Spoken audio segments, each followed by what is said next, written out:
Muy buenas noches, qué bueno que nos acompaña, que está con nosotros. Yo soy Juan Carlos Barajas y esto es Al Cierre, un espacio del Financiero Televisión donde analizamos, reflexionamos sobre los temas más importantes al cierre de la jornada informativa y lo hacemos de la mano de los expertos, los analistas que colocan los puntos sobre las IES en todo lo que es noticia, ven más allá de la noticia y, por supuesto, a todos nos debe de interesar. Sin más preámbulo, le doy la bienvenida a nuestro panel de invitados. Saludo con gusto a Ricardo Aguilar. ¿Cómo estás? Bienvenido. ¿Cómo te va? Juan Carlos, qué gusto. Qué bueno que Muchas estás con gracias. nosotros. Saludo también con muchísimo gusto a Jorge Gordillo.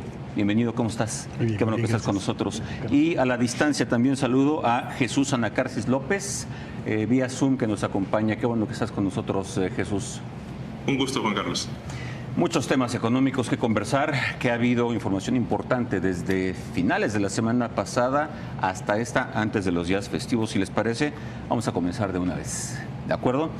El Banco de México finalmente, después de 3 años, hace un recorte en su tasa de referencia, 25 puntos base. Primer recorte en 3 años a una tasa que tenía ya un año, siendo en 11.25%, si no estoy equivocado. Sí, así es totalmente. Digo, sí era un movimiento completamente descontado por el mercado. Prácticamente todas las mesas de dinero, todos los operadores del mercado de bonos ya anticipaban un recorte en la tasa de interés de referencia en marzo y precisamente no en balde también algunos miembros de la Junta de Gobierno fueron muy vocales respecto a esta posible baja que podría darse este mes que efectivamente se concretó.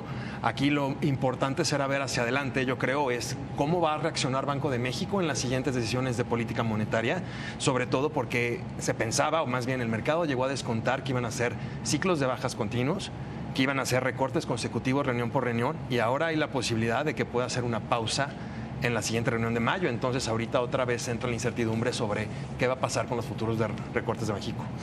Jorge, un día después del anuncio de la baja de 25 puntos base, decía el Banco de México, en las siguientes reuniones y en función de la información disponible, se evaluará la posibilidad de ajustar la tasa de referencia. Esto se ha interpretado como que probablemente no haya tantos recortes como en un principio se había pensado, o que estos no serían tan amplios como se había creído en un principio.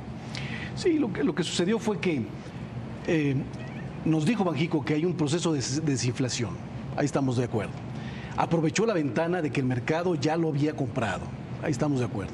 El problema es que todo el discurso que nos vino dando en meses anteriores, el año pasado, con respecto a cómo iba monitoreando la tasa de interés, no es consistente con lo que nos dijo ahora, ¿no? La inflación tiene problemas desde octubre de seguir bajando, ya está lateral. La inflación subyacente ya subió un poco. La Fed no está aumentando tasas. Hay un claro economía boyante en la economía mexicana. Incluso hay un claro expansión fiscal por ser un año electoral. O sea, el discurso no es consistente. Yo estoy de acuerdo que haya bajado la tasa de interés, la tasa está muy alta.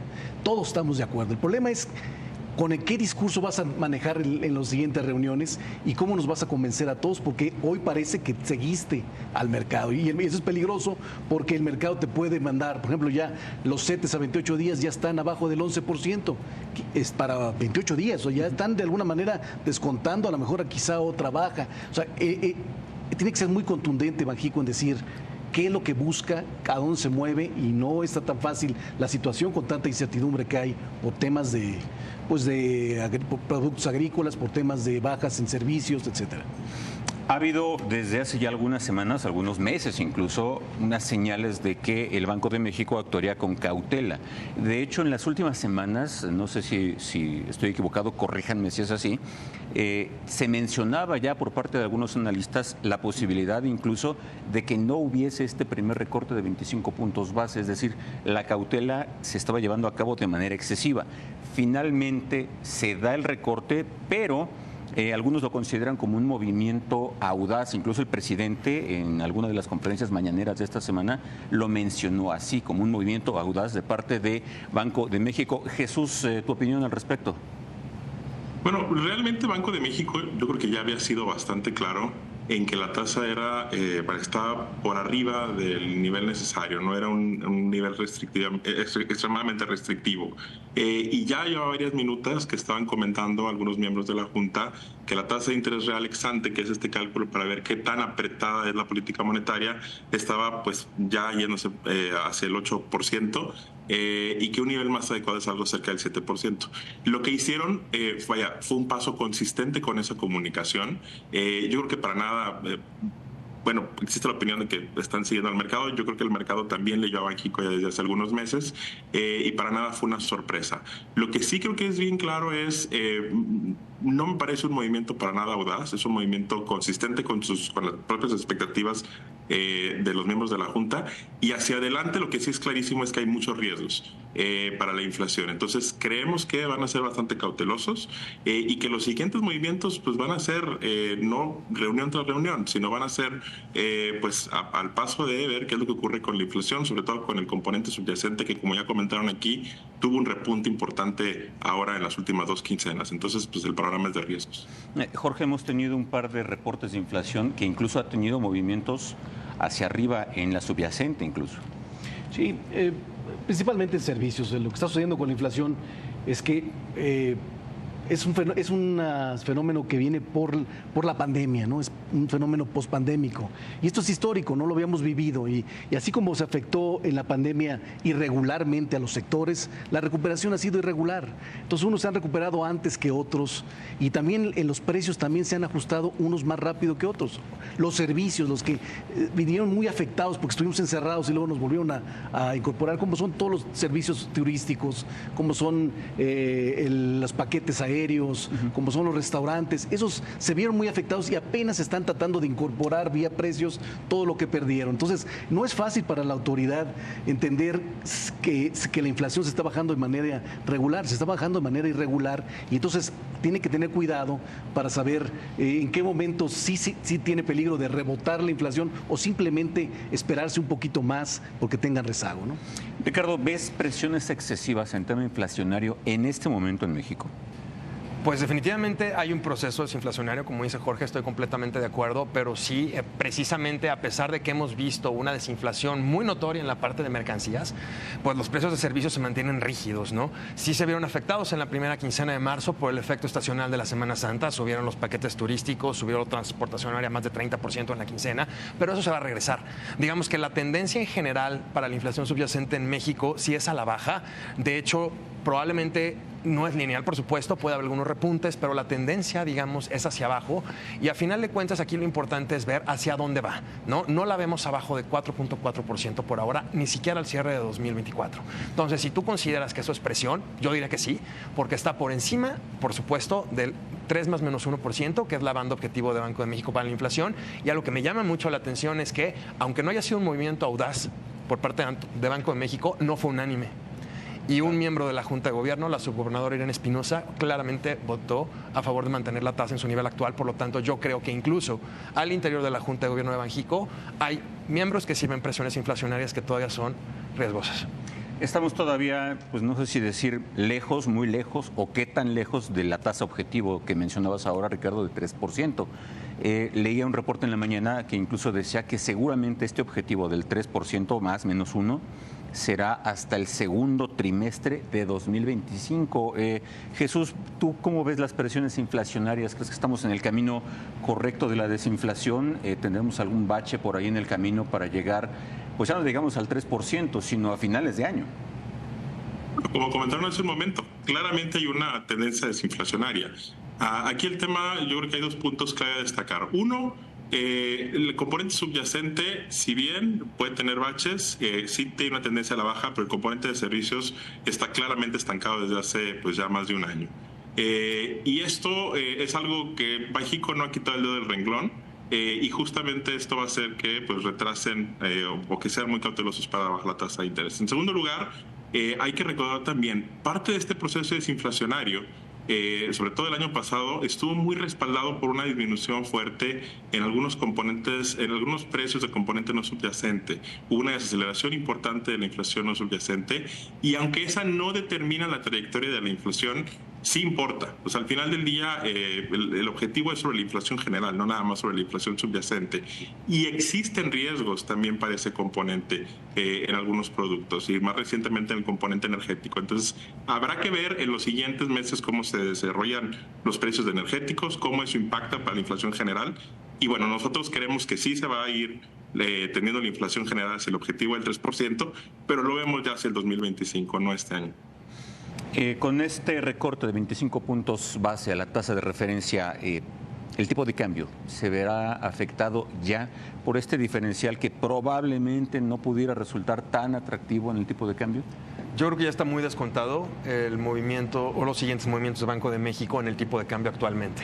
De hecho, lo que yo incluso llegaría a poder pensar es que si no es consecutivo el recorte a la tasa de referencia de México, de Banco de México, entonces el diferencial no se iría reduciendo de manera, digamos, seguida.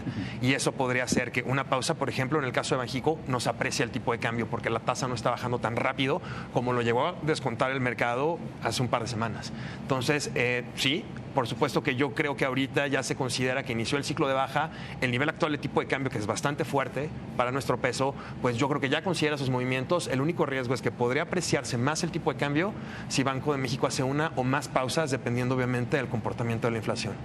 En este momento, ¿cómo están las cosas? ¿Sigue siendo atractiva la tasa? No, es muy atractiva la tasa, está muy alta. Competitiva. Es competitiva, es la tasa real más alta en Latinoamérica.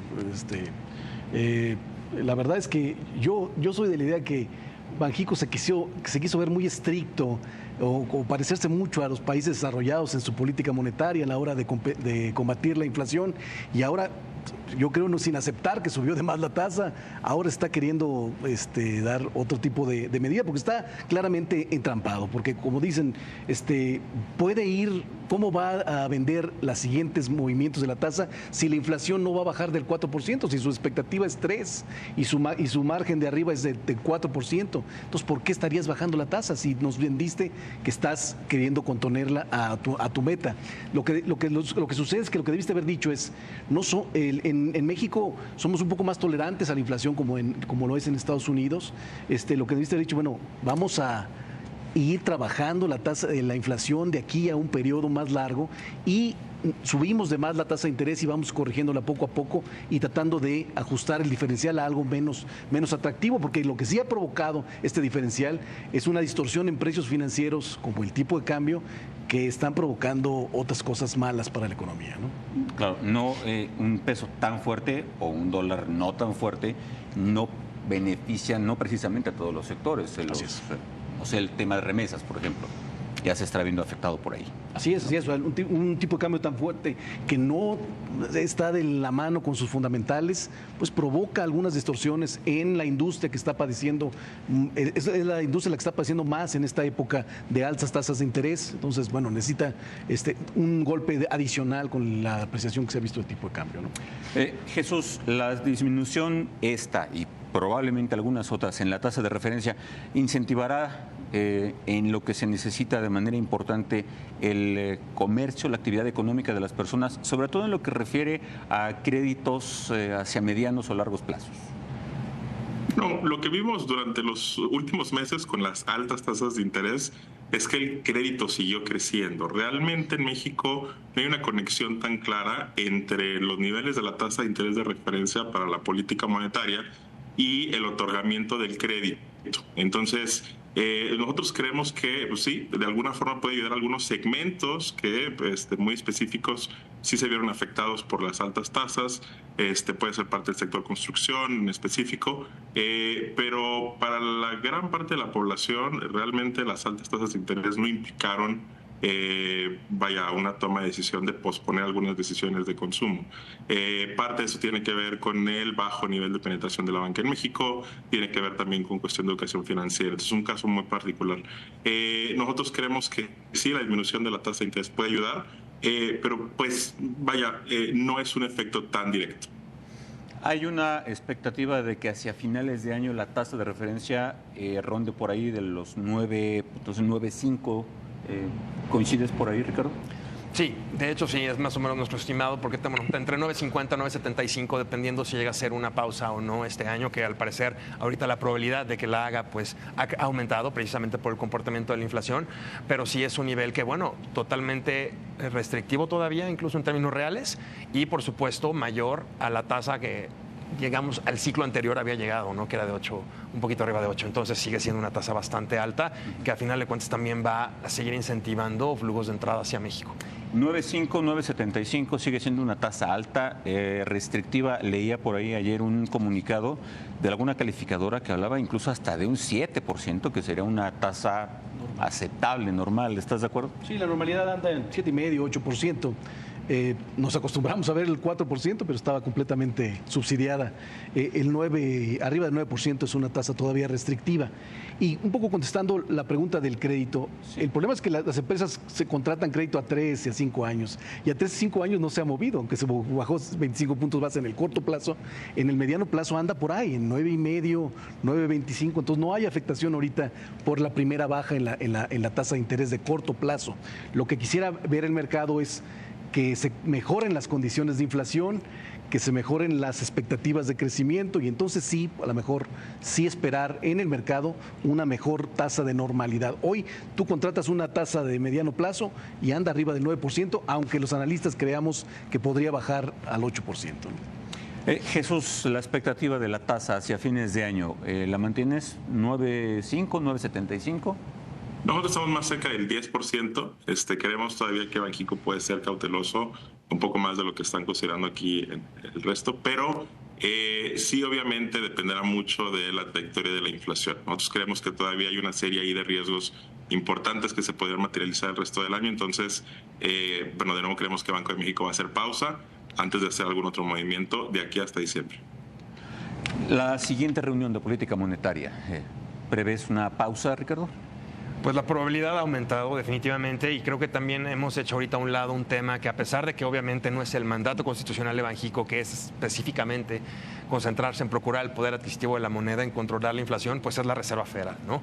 Yo creo que sí podría hacer una pausa también, sobre todo si la Fed no va a bajar tasas tan pronto como hasta ahorita lo ha dicho. Se están esperando 3 recortes en la tasa de Estados Unidos, pero si el crecimiento ya sigue fuerte, si la inflación, sobre todo ahí sí la subyacente, no baja conforme al objetivo del Banco Central, entonces sí podría no solo no hacer 3 recortes, sino hasta 2 o menos, o incluso hay analistas que han dicho que no la bajen. Yo no sé, Banxico, realmente si se va a desligar completamente en este ciclo ya de bajas, como lo hizo en el de alza, porque no es simétrico el proceso. En el ciclo de alza sí se adelantó, ¿no? Recordamos que en junio de 2021 Banco de México inesperadamente subió la tasa, de ahí siguió con el ciclo alcista que conocemos todos, y la Fed empezó hasta marzo de 2022. Pero no es lo mismo que subas la tasa y tu tipo de cambio se aprecie y atraigas flujos, a que le empieces a bajar desligándote completamente al Banco Central de Estados Unidos, donde sí precisamente el diferencial ha ayudado mucho a nuestro tipo de cambio. Entonces yo sí veo una probabilidad más alta de que hagan una pausa en mayo, porque la inflación probablemente no ceda conforme a sus previsiones por un crecimiento fuerte, por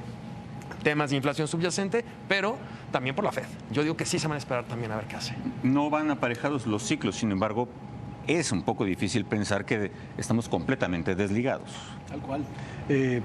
Banxico intentará, por eso me decía, ¿cómo va a lograr, con qué discurso va a lograr desligarse de lo que había, de la inflación y desligarse de la Fed? Va a ser complicado, porque te va a llevar, el mercado te va a llevar a que sigas a la Fed en la medida de lo posible. Entonces, a lo mejor Banxico querrá separarse antes de que la Fed lo mueva. Pero como dicen, la economía norteamericana, a diferencia de México, que sí ya mostró cierto enfriamiento en los primeros meses del año, sigue fuerte, el empleo está muy sólido y bueno, la Fed no quisiera empezar a bajar la tasa de interés y ahí sí fomentar mayor demanda y generar una economía más caliente de lo que está, a diferencia de México, que no necesariamente tiene el mismo efecto la tasa de interés en la economía, ¿no? Jesús, las previsiones para la siguiente reunión de política monetaria. Bueno, creemos nosotros que Banco de México va a hacer una pausa. Muy importante, como ya comentaron todos los demás, lo que haga la Reserva Federal, pero sí lo más probable es que haga una pausa. Y creo que es bien clave el punto, creo que también ya lo comentaron, de que la reunión anterior, la decisión anterior no fue unánime. Veo complicado que haya un voto también unánime para recortar la tasa de interés en el siguiente anuncio. Entonces, no, lo que esperamos nosotros es que hagan una pausa y que ya sea desde la siguiente reunión, si es que se confirma que el reciente repunte de la inflación subyacente se debe a factores estacionales, si es que ceden algo de las presiones en precios de energéticos, pues ahora sí que Banxico se está más confiado en hacer otro recorte de 25 puntos base.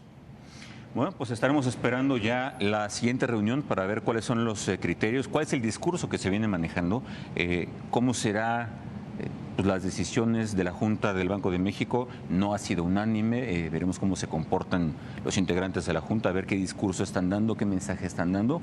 Y bueno, pues vamos a seguir pendientes, esperando a ver qué pasa en las siguientes reuniones de política monetaria. Es tiempo de una pausa, si están de acuerdo, vamos y regresamos con más temas, por favor.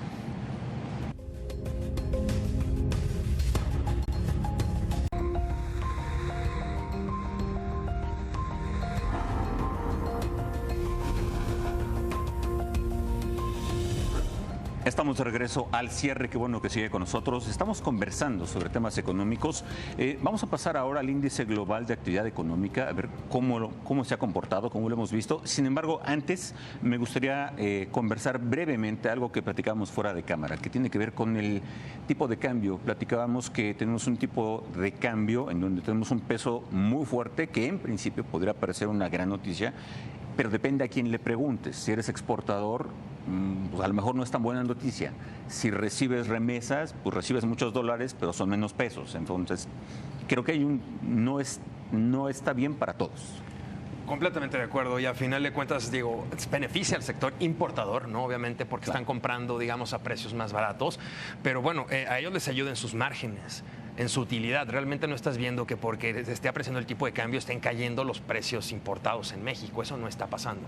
Más bien yo creo que los importadores están aumentando su margen y eso está ayudando mucho, por supuesto, a ese sector. Y el sector exportador, bueno, sí he visto que en los últimos, por ejemplo, 9 meses, veía el dato hoy, pues el promedio de las exportaciones está entre 45,000 y 50,000 millones de dólares. De eso, más del 85% se va a Estados Unidos y realmente no ha bajado. Pero efectivamente, al convertirla a pesos es donde en los márgenes que están ganando los importadores están perdiéndolo los exportadores y también la gente que recibe remesas, como tú bien dices, puede cambiar a menos pesos por sus dólares y pues también consumir menos en el país. Claro, las remesas, apenas salió el dato de cifras históricas de recepción de remesas en dólares. Habrá que ver al tipo de cambio qué es lo que está pasando. Sí, no, y además está pasando algo diferente. O sea, normalmente una apreciación del tipo de cambio provocaría un boom de importaciones. Entonces nos generaría un déficit comercial porque estamos importando de más. Pero no está pasando eso. No hay presión en la balanza comercial porque los precios internacionalmente subieron. Entonces sí está más barato, pero voy a Estados Unidos y me sale más caro la maquinaria, me sale más caro todo. Entonces no estoy pudiendo traerme todo lo que me está el beneficio del tipo de cambio. A diferencia del exportador que sí está golpeado doble. Le está golpeando el tipo de cambio más los precios o la competencia que tiene en otros lados del mundo, ¿no? Jesús, como sea, el peso mexicano ya suma, si no me equivoco, 2 meses consecutivos como una de las monedas más atractivas o la más atractiva de Latinoamérica. Sí, y no hay que perder de vista también que las causas detrás de esta apreciación del peso no necesariamente se debe a cuestiones fundamentales. Está el tema de Banco de México que se comentó en el segmento anterior, pero también hay que tener en cuenta que la gran parte del mercado cambiario es especulativo. La mayoría de las posiciones tienen que ver con lo que el mercado espera que se va a estar apostando en relación al peso, y durante las últimas 3 semanas ha habido un incremento importante de las posiciones especulativas a favor del peso, volcándose a niveles que no se veían desde marzo del 2020, antes de que empezara todo este revuelo por la pandemia. Entonces, pues sí, hay un componente especulativo importante detrás de la apreciación del peso que lo llevó ya a ubicarse en semanas recientes como la divisa más apreciada, al menos entre principales cruces. Y hay que tener en cuenta que al ser especulativo los movimientos pueden también ser súbitos en el sentido contrario. Es decir, no sería la primera vez que en un año, que ya sabemos que es complicado por tema electoral, porque también hay factores fundamentales que se están volviendo complicados para México, sobre todo para el tema de crecimiento económico, pues que pudiera haber un cambio de dirección en estas apuestas y obviamente le podría pegar al tipo de cambio. Entonces, no es un pronóstico, simplemente es una observación de que la apreciación sí está muy fundamentada por cuestiones especulativas y que en cualquier momento puede haber un cambio de dirección, como ya lo hemos visto en años anteriores. En los criterios del presupuesto me parece que estaba 18.20, el tipo de cambio sí estaba por ahí, ¿no? Para 2025. Para 2025. Para 2025, sí. ¿Pronóstico para este año? Pues ya que andamos en esas. Sí, creo que ningún analista el año pasado lo veíamos abajo de 19 y cerró en 16.90, ¿no? Pero este año lo traemos en 18. 18. ¿También 18? Bueno, pues por ahí estaremos viendo. Como sea, vamos a llegar a fin de año y lo vamos a estar revisando entonces. Muy bien. Vamos a conversar ahora sobre el índice global de la actividad económica. A principios de la semana, el INEGI dio a conocer el reporte correspondiente y se puede leer en dos formas. El índice lleva 4 meses a la baja, sin embargo, a tasa anual todavía lleva una tasa positiva. Jorge. Tal cual. En términos anuales venía comparado con con un nivel favorable, pero mensualmente sí enseñó una clara desaceleración, sobre todo en noviembre, diciembre, ahora enero. Diciembre se estancó un poquito, ¿no? Más que la baja se estancó, pero venía desde octubre. Sí, con un enfriamiento notable. Y también en el consumo, que es el que venía mucho más caliente en los meses anteriores. Lo que creemos, ¿no? Lo que no nos gustó, nos ha gustado a todos en la percepción, en el pronóstico para el año, es este enero tan malo, porque sí genera mucho ruido hacia lo que viene. Normalmente esperábamos un trimestre sólido previo a las elecciones. Es una incógnita lo que vaya a pasar en el segundo trimestre y lo que pase después de las elecciones. Normalmente el inversionista espera antes de invertir, antes de saber qué candidato o qué políticas va a seguir, y el consumidor sabíamos que iba a ser con más recursos, porque todos los subsidios, todos los programas sociales se le iban a adelantar en el primer trimestre. Claro. Entonces, en la actividad económica vemos una actividad económica con expectativa de crecer 2,5%, pero con un alta riesgo de que sea menor, ¿no? Me llama la atención esto que acabas de mencionar, que efectivamente todos los apoyos sociales se adelantaron. Todo el que iba a cobrar algo lo adelantó, incluso si han tenido oportunidad de verlo en hogares de personas que reciben algún tipo de apoyo, recibieron su dinero y están gastando, y aún así la actividad económica pues no está como se supone que iba a estar. Jesús, las actividades primarias en particular en este índice tuvieron los datos a la baja más pronunciados. Actividades secundarias, terciarias se recuperaron un poco, pero aún así pues no estamos donde deberíamos o donde quisiéramos. La verdad es que el dato del IGAE de enero fue bastante malo, por donde se le quiera ver una contracción del 0.6%, no le esperábamos, e incluso se aleja muchísimo del indicador oportuno de actividad económica, que trata de hacer ahí un adelanto del IGAE. Y yo creo que es bien importante ver qué es lo que esto implica para el crecimiento ya del primer trimestre. O sea, de entrada, para que pudiéramos tener un crecimiento en términos positivos durante el primer trimestre, necesitamos que el IGAE de febrero y de marzo crezca a tasas mensuales por ahí del 0.9%. Esto muy poco probable que pase. Incluso el IOAE, de nuevo, que no fue muy acertado ya, pero si lo tomamos en cuenta, marca un crecimiento del 0.2% aproximadamente para el mes de febrero. Entonces, lo que el punto aquí es que estamos en cara a una probable contracción del PIB durante el primer trimestre, contracción que no necesariamente implica una caída severa, pero sí puede estar cerca del 0.3%. Y obviamente, como es altamente probable que tengamos una contracción del PIB en el primer trimestre, hacia el resto del año nosotros tenemos una expectativa de crecimiento del 2.5%, y con esto sí se eleva de forma importante la probabilidad de que el crecimiento esté por debajo del 2%. Apenas estamos empezando el año, apenas tenemos datos para enero, y aún así ya el panorama pinta más complicado.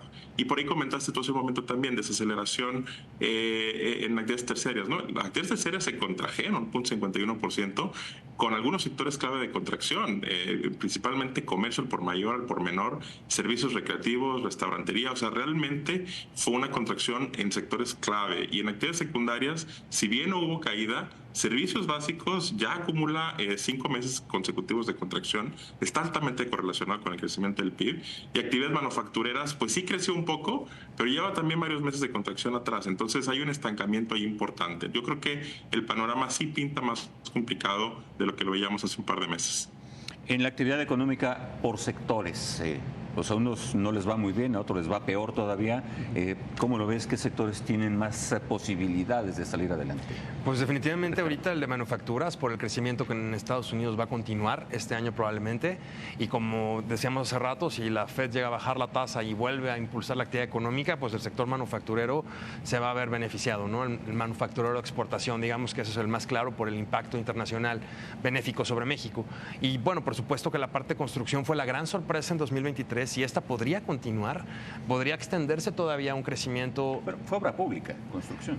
Fíjate que la parte de inversión privada, la de construcción privada, también de acuerdo con las cifras de inversión fija bruta del INEGI, también reputó de manera importante, más de 20% en términos anuales, y esa fue la gran sorpresa. Teníamos estimados de crecimiento, la mayoría de los analistas, de 1,5 para 2023 a principios del año pasado, y cerró arriba de 3. O sea, sí fue una gran sorpresa, por supuesto, el cierre de las obras emblemáticas de la actual administración, y también lo que sí nos sorprendió fue la parte de construcción privada, y es que también esto podría continuar en la medida en que los anuncios de nearshoring, de relocalización de la producción, pues continúen en México. Digo, hay riesgos, por ejemplo, quién va a ganar las elecciones en Estados Unidos, que pudiera, ¿no?, desincentivar la salida de capitales de allá hacia otros países, sobre todo México, por supuesto, pero en general el panorama ahorita para el sector secundario es el que más podría ser bueno. ¿Y podría sacar adelante la actividad económica? Pues yo creo que sí, porque a final de cuentas lo que estamos viendo ahorita, el tropiezo en el sector terciario que vimos en el IGAE de enero, pues sí, definitivamente es algo también que responde a muchos aumentos anteriores, digamos, sobre todo durante 2023 y parte de 2022. Fue un sector que continuó creciendo de manera importante, como decía Jorge, por la liberación de las restricciones. La gente salió a gastar mucho en esos sectores y pues tiene que haber un ajuste, no puedes crecer indefinidamente. Ahora, de eso a que caiga constantemente es algo que no estoy viendo por el momento. Estamos todavía lejos de los niveles que teníamos en actividad económica en septiembre de 2022, donde tuvimos pues, la mejor época, si no me equivoco. Sí, efectivamente. Yo no creo que la inercia que observamos a principio de año vaya a ser la constante, no va a ser que vayamos a caer. Vimos un rebote en febrero, por ejemplo, ya las exportaciones crecieron otra vez. O sea, va a ser irregular, pero sí va a ser difícil conseguir crecer al 2,5%. O sea, no vamos a crecer, como dice Hacienda, al 3%, a pesar del nearshoring. Bueno, dices, bueno, ¿y el nearshoring entonces no nos iba a mandar al 4%? Bueno, a lo mejor el nearshoring nos va a ayudar a mantenernos entre el 2 y 2,5%. Esa es la realidad. Y otra realidad más importante, el nearshoring no está llegando en toda la industria, no toda la manufactura se está viendo beneficiada. Es la industria automotriz la que está liderando principalmente, está cambiando, y bueno, por ahí está enfocado el primer paso del nearshoring. El reto del país es lograr incorporar todo el sector industrial, ¿no? Jesús, no quiero dejar de preguntarte, a propósito de lo que acaba de mencionar Jorge del nearshoring, ¿se estarán aprovechando ya las oportunidades que brinda esta relocalización de empresas?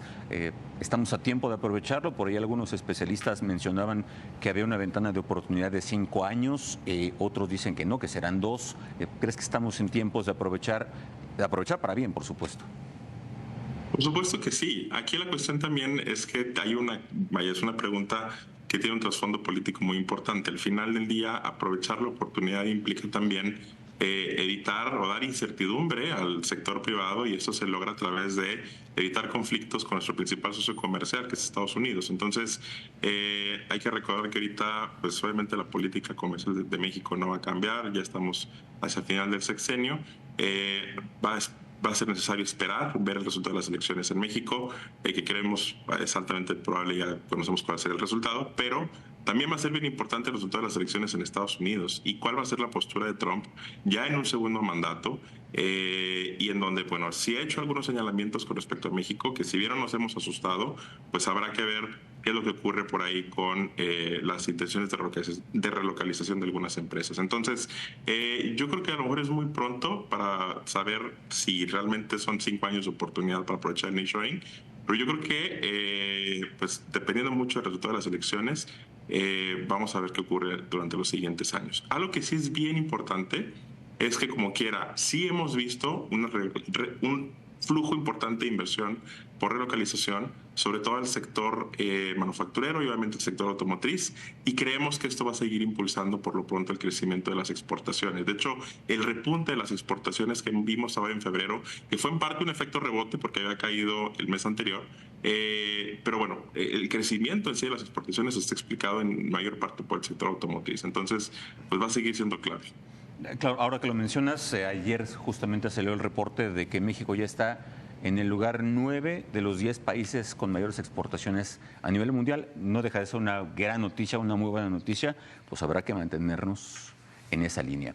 Vamos a hacer una pausa, si les parece, y regresamos a seguir conversando. Tenemos todavía un par de temas pendientes. Por favor, quédese con nosotros, la pausa es breve y hay mucho que platicar.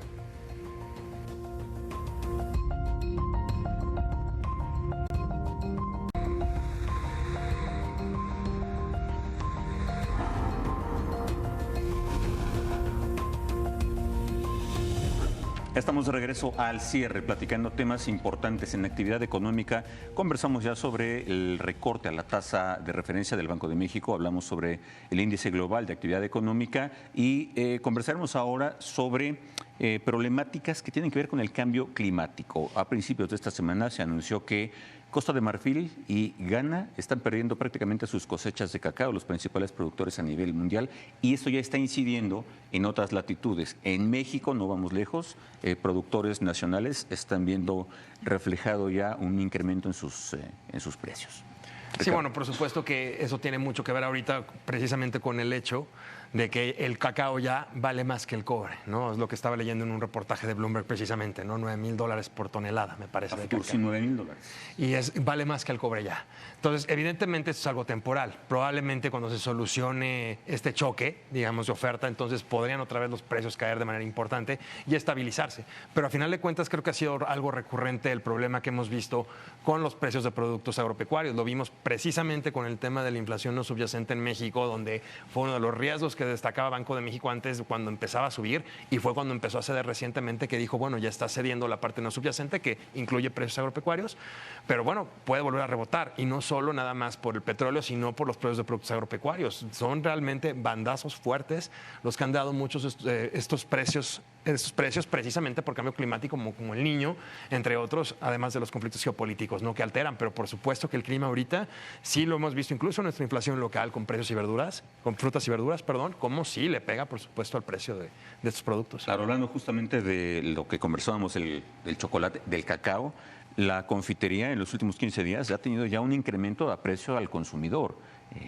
y esto podría repetirse en otros sectores. Jesús, leí un reporte en el sentido de que problemas agropecuarios derivados del cambio climático podrían presionar excesivamente la inflación e incluso dispararla hacia niveles cercanos al 5%. ¿Ves por ahí un riesgo excesivo en lo que se refiere a productos agropecuarios, cambio climático, sequía? Yo creo que ahorita comentaron una palabra que fue clave, que es el de choques. O sea, depende de qué tan seguidos sean los choques, el que podamos ver una aceleración de la inflación. Por lo general, cuando se está hablando de los precios en el componente no subyacente, son impactos que no duran a lo mejor más de un año y luego tiende a observarse una corrección a la baja de la inflación. Lo que sí es que es un problema que no nada más afecta al cobre, perdón, no nada más afecta al cacao y al chocolate, sino hay otros productos que también se ven afectados por la cuestión del cambio climático, por el fenómeno del Niño. Uno muy importante y que ha estado afectando los precios ya desde el año pasado de forma significativa es el azúcar, que trae inflaciones de doble dígito. La segunda mitad del año pasado estuvo con una inflación como del 40% en México, y al principio de este año también está cerca del 35 o 38%. Y este componente, pues si bien es nada más uno, es un genérico dentro del componente, dentro de los precios no subyacentes, dentro de las mercancías alimenticias, que son parte del componente subyacente. Hay que tener en cuenta también que pues tienen afectaciones para otros productos. O sea, no nada más se queda en el cacao, nada más se queda en el precio del azúcar, sino que empieza a haber contaminación en otros precios, y bueno, eso obviamente puede afectar ahora sí el nivel general de precios. Tal vez no estamos hablando de una inflación de 5%, pero sí podemos hablar de que el componente, por ejemplo, subyacente de mercancías alimenticias, pues sí puede tener dificultad para seguir bajando. Y es ahí donde, de nuevo, suena la alarma y dice Banxico, ¿sabes qué? Veo riesgos en un componente, en el componente subyacente, que sí determina la trayectoria de la inflación general. Entonces, pues yo creo que es clave darle seguimiento a estos precios. La alteración en los precios de productos agrícolas, decía ahorita Jesús, suele ser temporal, no perdura. ¿Ves tú algún riesgo? Hablamos ahora del cacao, del azúcar, pero pues hay más productos que se están viendo afectados por afectaciones climáticas y que podrían incidir en la inflación. Bueno, para la audiencia es muy importante aclarar esto, porque los fenómenos meteorológicos son así, vienen por temporadas, vienen por este fenómeno del Niño. Se ha dado constantemente. A lo mejor el cambio climático ha provocado que sea más severo. Más extendido. Más extendido. A lo mejor llega la sequía hasta junio, pero normalmente cambia y se vienen otro tipo de climas, otro tipo de reacciones favorables ahora para otro tipo de productos. Para esto es un fenómeno que padece el sector agrícola de siempre. Con eso vive. Y bueno, el cambio climático lo único que provoca es que lo pone en más riesgo, genera mucha preocupación y riesgo para los campesinos. Nosotros pensamos que este es un fenómeno temporal, es un fenómeno que puede generar un pico en la inflación, pero no lo vemos como un problema que se extienda. Claro que hay que preocuparnos del cambio climático, pero no al grado como decir, de aquí en adelante ya el cacao no va a volver a bajar, eso no está pasando. No solamente tuvo un problema de sequía, también hay un problema de enfermedades en estos países productores, hay problemas políticos, se pasaron en cosechar en países africanos cacao y ahora ya le están los europeos diciendo ya no puedes producir porque se están acabando los bosques. O sea, también este tipo de fenómenos políticos también generan movimientos temporales. Aquí en México el problema del narco que les piden también genera no una inflación sino un pico de precio que tiene un impacto temporal, ¿no? Conflictos geopolíticos, ¿qué tanto pueden impactarnos? Pues a estas alturas. Bueno, lo vimos claramente, ¿no? Con la guerra Rusia-Ucrania, por supuesto que pueden generar un impacto que por supuesto tampoco es, digamos, permanente.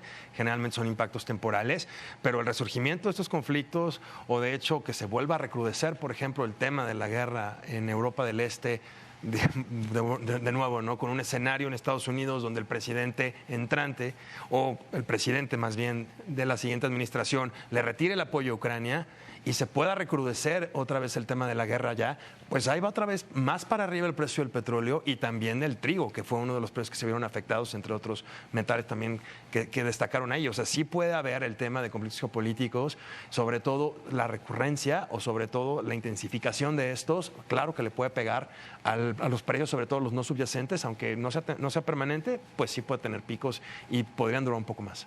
No, pueden no ser permanente, sin embargo habrá que ver si los picos permanecen demasiado tiempo y qué tanta afectación podrían llegar a tener ya en una medición, no sé, bimestral, trimestral o semestral incluso. Así es. Tenemos un tema más, la Reserva Federal. Hablábamos al inicio del programa respecto al Banco de México, la política monetaria, que decidieron hacer un recorte de 25 puntos base en la tasa de referencia. Unos días antes, la Reserva Federal tuvo su reunión de política monetaria y ahí no hubo recorte. No hubo recorte, parecería que la Reserva Federal no quisiera mover tasas. La economía, decíamos, la economía norteamericana está muy sólida, se mantiene fuerte. Todos los ahorros que le dieron fiscales a la población por la pandemia le han servido para aguantar altas tasas de interés. Yo creo que el problema que estamos viviendo todos, como los analistas viendo a las economías desarrolladas, es cómo lidian. ¿Cómo logran partir esta idea de empezar a bajar las tasas de interés porque tienen un problema de deuda que se les ha incrementado a la luna, pero sin generar un sobrecalentamiento en la economía. Es un dilema bastante importante y en momentos políticos donde hay cambios de dirigentes importantes, creo que van a pasar cosas muy interesantes en los próximos meses. Jesús, la Reserva Federal parece que no tiene mucha prisa en hacer sus ajustes, sus recortes a las tasas de referencia. No, y yo creo que es importante también hacer análisis de inflación. O sea, igual que en México, Estados Unidos ve riesgos, en Estados Unidos hay riesgos importantes para algunos precios. Si bien la tendencia de la inflación también es a la baja, hay un proceso desinflacionario. Varios miembros de la Junta han sido muy del comité, han sido muy vocales en que sería un grave error por el tema de expectativas comenzar a hacer un recorte de la tasa de interés y después de que se comiencen a observar presiones inflacionarias, un repunte de la inflación, aunque sea temporal. O sea, no quieren enviar un mensaje equivocado. Entonces, pareciera que sí van a ser más cautelosos. En su último comunicado siguen manteniendo la expectativa, al menos el consenso, la mediana de las opiniones es de 3 recortes a la tasa de interés durante el resto del año. Pero pues sí, por ahí hay voces de que podrían ser incluso nada más. Y obviamente el primer recorte lo más probable es que sea lo más temprano, hacia finales de julio. Entonces, pues de nuevo, creemos que van a ser bastante cautelosos porque también hay riesgos para la inflación. Y ahorita hablando de riesgos para la inflación, nada más hago un pequeño paréntesis y creo que era clave en el segmento anterior. Los conflictos geopolíticos también implican riesgos al alza porque pueden generar disrupciones en cadenas de suministro, disrupciones en transporte internacional, transporte marítimo. Ya lo vimos a principios de este año con el Mar Rojo, el tema de cruce a través del Mar Rojo de mercancías, y obviamente esto incidió también en algunos componentes de la inflación. Entonces, esos riesgos también le importan a la Reserva Federal y lo están observando. La tasa objetivo, la tasa de inflación en Estados Unidos no están todavía donde quieren estar y depende de ello, ya sabes que en Estados Unidos les encanta la medición de la inflación, para el movimiento de su tasa de referencia. Completamente. Y lo que más me llama la atención es que de acuerdo con las más recientes proyecciones de los miembros del Comité de Operaciones de Mercado Abierto de la Fed, el que toma las decisiones de política monetaria, el objetivo de inflación medida a través del deflactor del gasto en consumo subyacente, que es su medida de inflación predilecta, de 2% anual, no se va a alcanzar hasta 2026.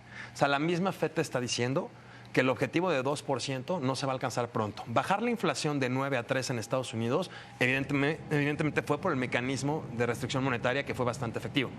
Pero de eso a que de 3 llegue a 2, parece una verdadera hazaña, que ni siquiera, te digo, el próximo año la podría cumplir la Fed. Entonces, yo creo que en ese sentido también estoy de acuerdo en que los recortes en la tasa de referencia van a ser bastante prudentes por parte de la Fed.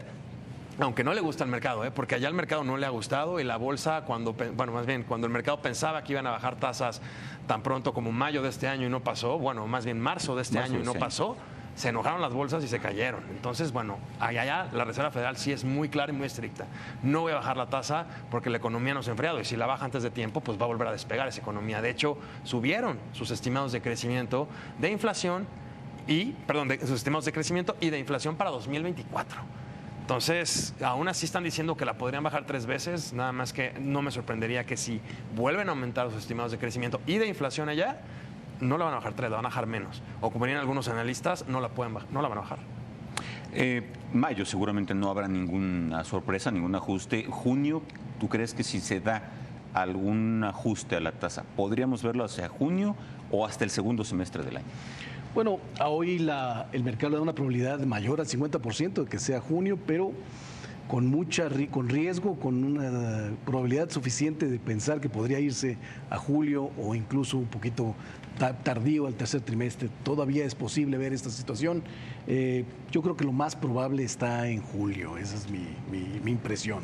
Jesús, se hablaba por ahí, una vez que se conoció la decisión de la Fed de no hacer este primer recorte, ¿hay todavía expectativa de que sí pudieran ser 3 recortes para este año? ¿Lo ves así también? Sí, nosotros mantenemos de hecho una expectativa de 3 recortes durante el año, pero somos bastante cautelosos y creemos que es alta la probabilidad de que no sean 3 y que sean 2 recortes. O sea, esa expectativa yo creo que tiene más bien ese sesgo a la baja. precisamente por el mismo lenguaje de la Fed. Y con respecto al momento cuando van a realizar el primer recorte, nosotros creemos por lo pronto que va a ser hacia finales de julio. Entonces, estamos pensando tercer trimestre de este año. Las reuniones, hablábamos hace un rato de esta paridad o esta similitud en los ciclos entre la Reserva Federal, entre el Banco de México. ¿No crees que esté influida la Junta de Gobierno del Banco de México por las decisiones de la Fed? No como dependientes uno de otro, pero sí como tratar de moderar lo que sea en los recortes en México. Pues definitivamente la Constitución es muy clara con el mandato para Banco de México, ¿no? Que es controlar la inflación, procurar el poder adquisitivo de la moneda. Creo que ese es su primordial objetivo y lo están haciendo bien. Y por supuesto que es lo primero que deben cumplir y lo primero que están cumpliendo. Ahora, yo creo que sí, por supuesto, consideran muchas otras variables para tomar una decisión de política monetaria. El funcionamiento ordenado de los mercados de crédito o de financiamiento en México, por supuesto también el diferencial de tasas de interés respecto a Estados Unidos, el nivel del tipo de cambio, la actividad económica, porque a final de cuentas todo eso influye sobre la inflación, ¿no? Entonces, a pesar de que su objetivo sea el control de la inflación, por supuesto que sí consideran otras variables que impacten directamente sobre la variable que quieren controlar. Entonces, yo creo que sí, efectivamente, pues analizarán las posibilidades que tendrá la Reserva Federal y sobre eso también una variable más en su ecuación de decisión, aunque no sea la más determinante, pero claro que sí la consideran porque a final de cuentas impacta sobre el diferencial de tasas de México contra Estados Unidos, impacta sobre el tipo de cambio y también, por supuesto, sobre la inflación. Tenemos un minuto para terminar la conversación de hoy. Rápidamente, mañana se conocerá datos del PIB, pronóstico del PIB en Estados Unidos. Creemos que no va a haber cambios con respecto. Esa es la última corrección, va a ser la misma. Jesús, tus expectativas. No, creemos que se va a mantener ese cambio. Yo creo que más importante va a ser el viernes que se publiquen los datos de consumo personal, ingreso personal y por supuesto la medida favorita de inflación de la Fed, que puede mover mercados, aunque vamos a estar nosotros de vacaciones, pues como quiera el tipo de cambio, la siguiente semana el resto de los mercados financieros. Ricardo.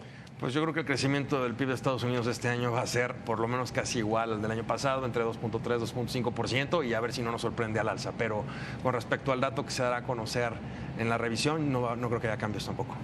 Pues lo estaremos esperando mañana a estas horas, desde hace ya un rato, lo estaremos revisando y ojalá tengamos oportunidad de conversarlo nuevamente. Les agradezco mucho que hayan estado con nosotros. Muchísimas gracias, Jorge Gordillo. Bienvenido otra vez y qué bueno que estuviste con nosotros. Gracias a ti. Ricardo Aguilar, muchísimas gracias por haber participado con nosotros. Al contrario, gracias a ustedes. Y a la distancia, Jesús Anacarsis López, muchísimas gracias por estar con nosotros. Aprecio mucho tus comentarios, tu participación y ojalá podamos conversar nuevamente en este espacio al cierre, ya lo sabe, la opinión de los expertos, los analistas. Vamos a seguir poniendo los puntos sobre las IES. Muchas gracias por habernos acompañado. Soy Juan Carlos Barajas. Pase una excelente noche. Quédese en la señal del Financiero Televisión.